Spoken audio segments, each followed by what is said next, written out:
look me in the eye.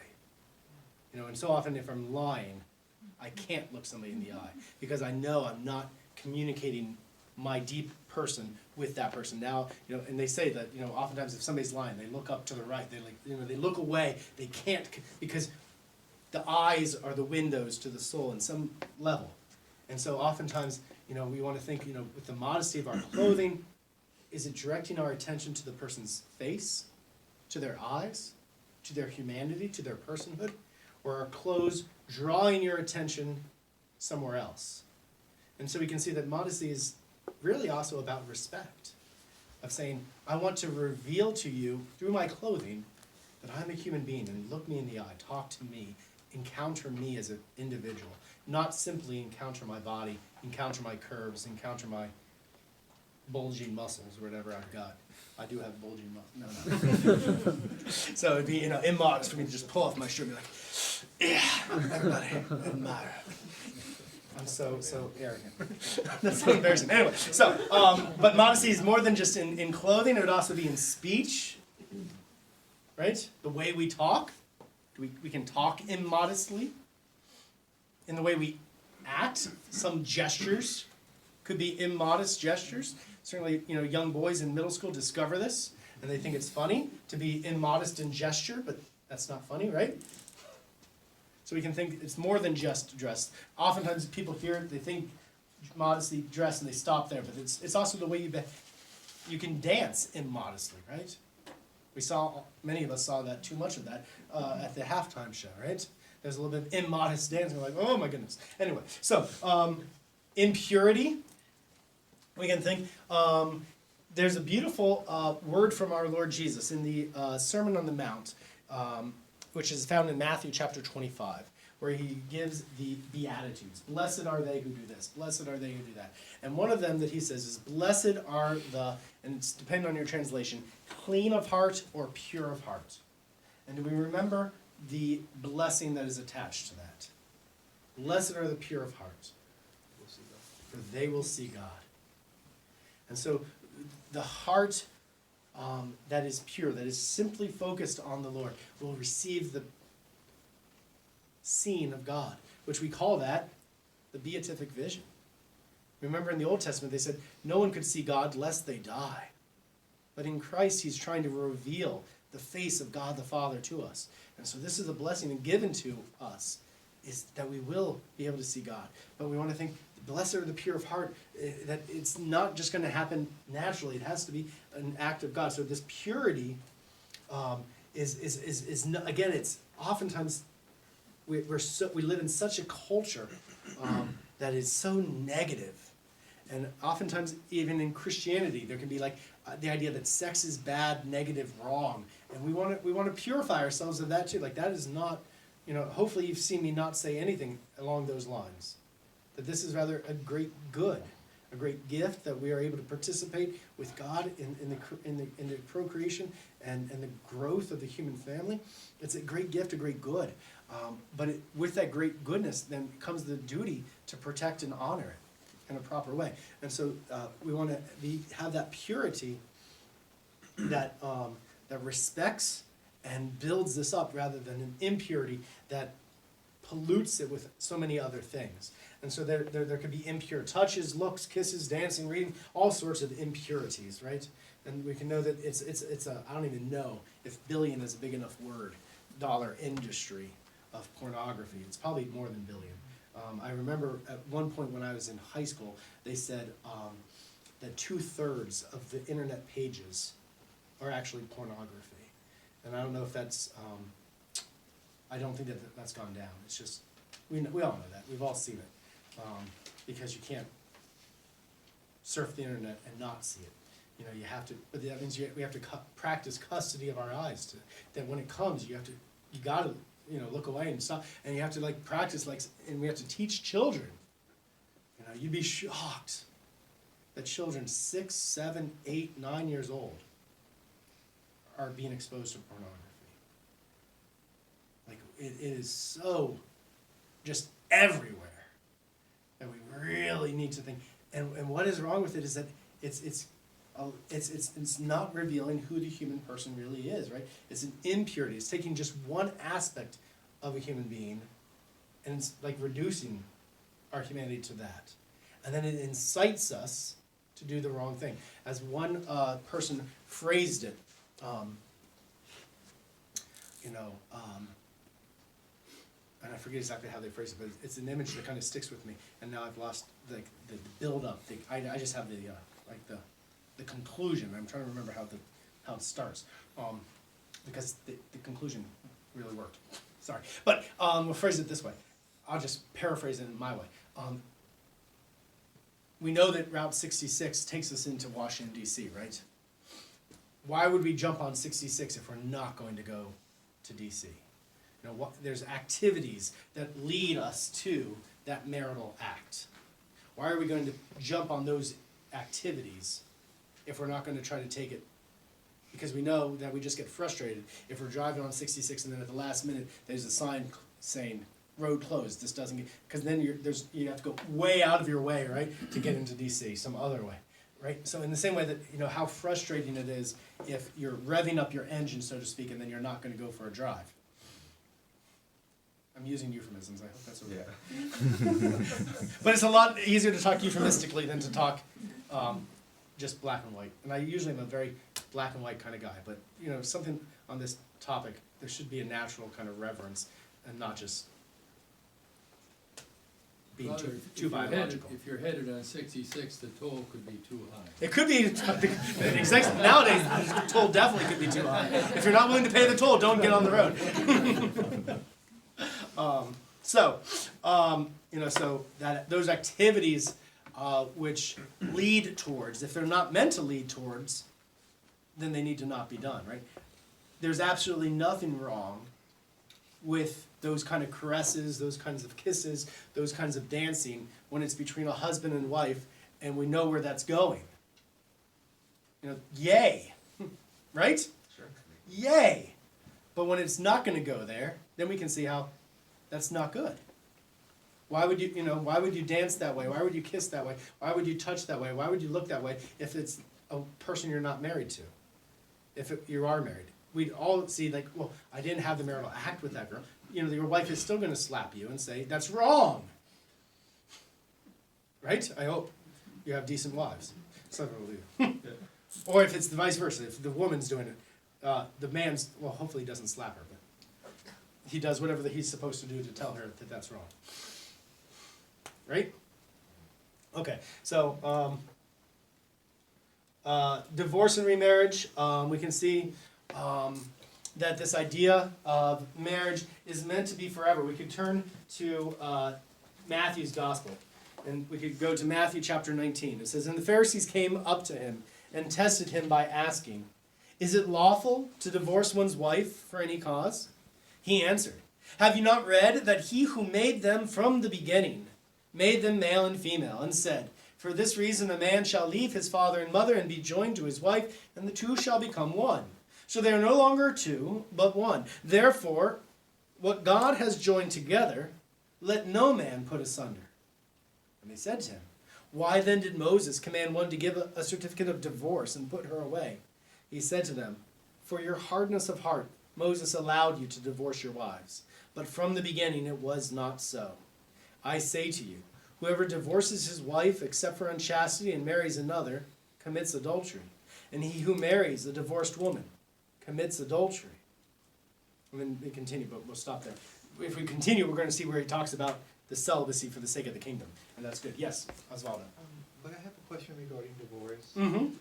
There are couples who are in very abusive relationships. Yes. And then how would the church address those individuals that I'm sure Right. try to solve their problems if there are individuals who are in very abusive, both Right. men and women, in abusive relationships? Yep. And Actually, statistically, more men are abused than women, physically abused. It's more often that the woman physically abuses the man. It's just typically because of the difference in size and strength. When the woman physically abuses the man, he doesn't go to the hospital. And when a man abuses a woman, oftentimes it's very bad. But yes, it is common, is the point, right? And it's And- more common maybe than we'd like to all realize, because it actually is a real problem. Very real problem in our society, even though I think a lot of us just like to pretend like all marriages are happy until they're not. A lot of them aren't. But what we want to think that is, at the root of these kind of things that you're talking about is always that there's sin. And so how do we respond to sin is always going to be different than what is the ideal. Right? I haven't answered your question yet, but I'm making sure that that's a plank that we can all stand on. How we respond in the sinful situation is going to be different than how it ought to be. So, for example, when you would never kill Jamie because you're a good man and she's a nice woman. But if I, give you a knife and I hold a gun to your head and say, you put that knife inside of her or I kill you, let's not go what you might choose to do. Because maybe you would put the knife inside. Sorry, Jamie, I didn't mean to kill you. So when you're in a sinful situation, you should never have been in the situation where you were afraid for your own life that you might have to murder somebody. But because I put you in that sinful situation, you might choose to do something bad. In the same way, there should never be a situation where a woman would have to say, I need to leave my wife. Woman would say, I need to leave my husband because he might kill me. But are we going to blame a woman who leaves her husband because he might kill her? Absolutely not. We're not going to blame her. And so there might be times where separation is not only permissible, but maybe even kind of incumbent. Say for example that the physical abuse is not directed towards the spouse, but it's directed towards the children. Then it might be not just okay, but it might be necessary for the non-abusing spouse to take the children and separate. Like we might tell them, like you're wrong to not separate, right? So separation, and then because of the legal ramifications, sometimes we also need there to be a legal divorce. So there might be times where the divorce is necessary or permitted. But then, my question is, under that circumstances, would the church allow that exception? Oh yeah, that's what I'm saying. It would be wrong to not separate. The church would say, if your spouse is going to, harm the children, it might be wrong to not separate. I might fault you. Like I might ask, let's say that the woman is like a drunk and is continuously driving with the children under the influence of alcohol, and she's threatened to, let's just go big, she's threatened to murder them because she's maybe also in some way depressed or something, I don't know. Or she's just become a horrible, evil human being who just thinks it's going to be fun to murder people. It's fiction, so we can, but these are real scenarios, so I don't want to also be too flippant. If that husband were to come to me and say, like, Father, I don't know what to do, I would tell, you need to leave. Take the children and get out of the house now, right? So the church would say you need separation in that situation. And you very well might need to have a legal divorce. But as long as you're married to that woman, what our Lord Jesus says is you're not free to marry another person, because polygamy, or bigamy if it's just the two, right? But polygamy if there's becomes more than two, is wrong. Right? And so there's a distinction between saying you might need separation. That separation might be for a short period of time, or that separation might be for a longer period of time, or that separation might be indefinite. Let's say the woman, like we said, is depressive. Well, maybe you separate. She goes and she gets treatment. Maybe she can recover. We said the alcoholic. Maybe the alcoholic goes, gets treatment, goes to A, dries up, and says, you know what, I'm a different person now. We all probably know people who were alcoholics and who were able to really turn the corner. And they're totally fine. maybe there can be that reunion. The separation doesn't need to be permanent. In which case, then there would be a time when the church would say, you need to forgive your spouse and you need to come back together. Yes, the spouse was an alcoholic. Yes, the spouse was a danger. Yes, it was the right thing to move out. That's no longer the case. You need to forgive in the way that God has forgiven us. Perhaps there's something, though, that where it's not going to be resolved, where it's incompatible and there's no healing possible. Well, then perhaps that separation will be indefinite. Say, for example, the person has married a narcissist. I don't know if you guys are familiar with the mental disorder of narcissism. But such a person really is not capable of living in community, especially the kind of community of a marriage. But maybe you didn't discover that your spouse was a narcissist because they were very flattering, because as long as they flattered you, you loved them back and it made them feel good about themselves. But once it was no longer easy, which happens in every marriage, right? At some point it's no longer easy, then it always switches into mental, oftentimes verbal, sometimes physical abuse. But always, this is how the narcissist works. That person, to this point, we don't know how to heal that. We don't know how, through counseling, we don't know how to fix the narcissist. You may not ever be able to live in community with that narcissist.